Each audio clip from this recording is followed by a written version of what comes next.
A Uniclínica aqui em São Paulo tem a preocupação em fazer um atendimento integral e multidisciplinar para as mulheres.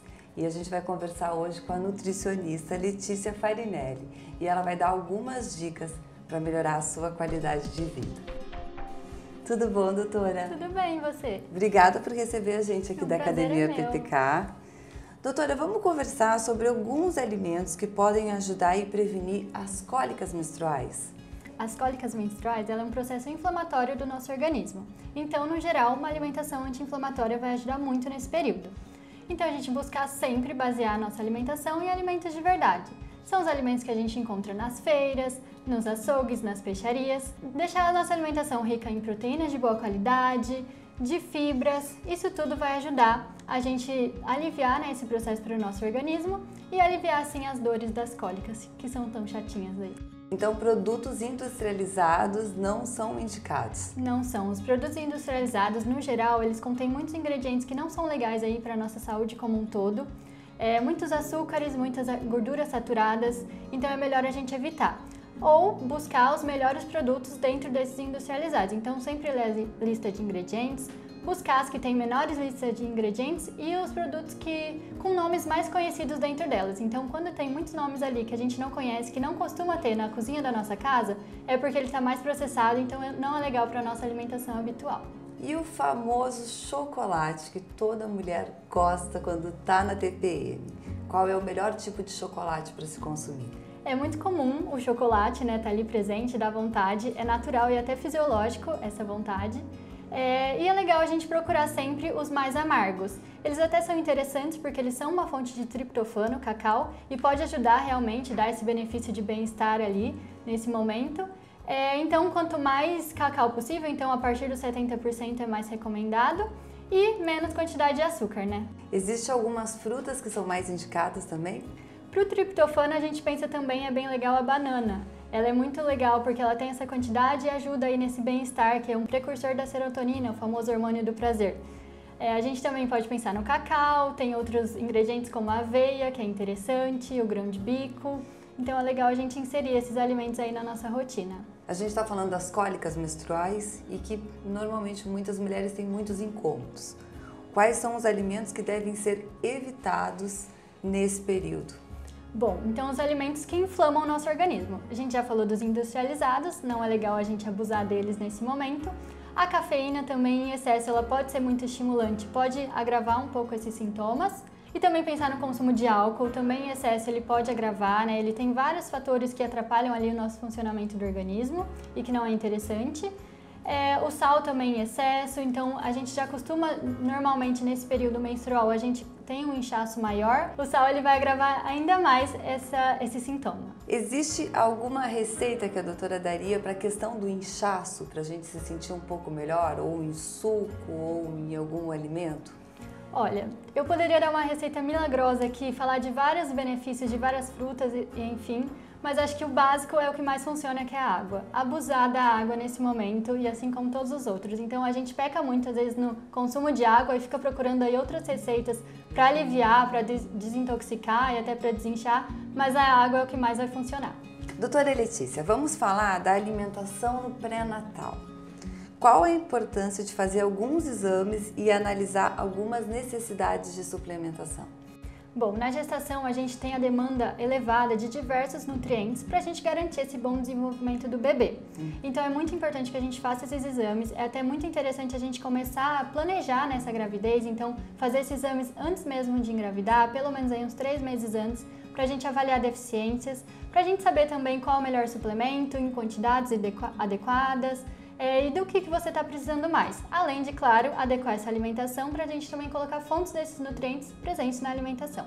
O que a mulher, quando está grávida, não pode comer? Durante a gravidez, a gente não recomenda, primeiramente, o consumo elevado de cafeína, porque pode atrapalhar aí diversas funções. Então, a gente tem um consenso de até 200 mg por dia, que daria aí 1, 2 xícaras de café, se for expresso, uma só.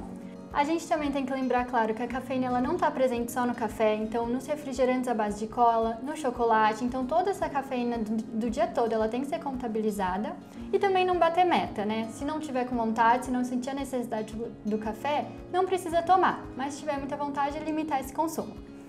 A gente também vê muito sobre as comidas, né, cruas, japonesas, as carnes mal passadas, então é um ponto que a gente tem que ter atenção, porque uma intoxicação alimentar nesse período pode trazer diversos comprometimentos para essa gravidez. Então, tentar evitar também ao máximo. E se for consumir, se estiver com muita vontade, principalmente os peixes crus, procurar um restaurante que você conheça a procedência, que você sabe que segue ali todas as normas, tudo bonitinho, para não ter nenhum perigo. E a famosa salada, que as mulheres ficam preocupadas de comer na rua? As saladas, então, segue o mesmo pensamento dos peixes crus, das carnes cruas, porque como a gente não tem esse cozimento, a gente não mata tanto essas bactérias. Então a gente tem que também consumir de uma boa procedência, mas em restaurantes o legal mesmo é a gente dar uma evitada e buscar esse consumo mais em casa, que a gente consegue controlar aí, fazer sempre a higiene adequada, para não ter nenhum perigo.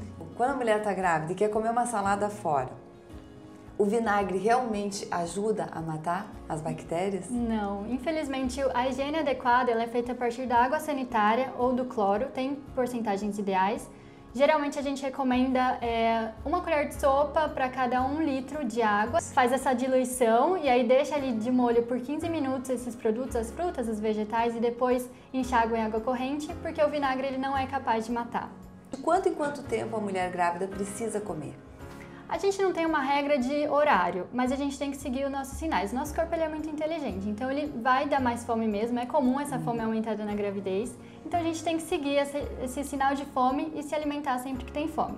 Também é muito comum, muitos sintomas, então tem os enjoos, né, as náuseas, e ficar longos períodos sem se alimentar pode atrapalhar e agravar esses sintomas, então não é legal a gente manter longos períodos sem se alimentar por isso. E também, conforme a barriga vai crescendo, né, vai comprimindo ali os órgãos, então nosso estômago vai ficando mais apertadinho, então é legal também fracionar essas refeições para a gente conseguir comendo um pouquinho por vez.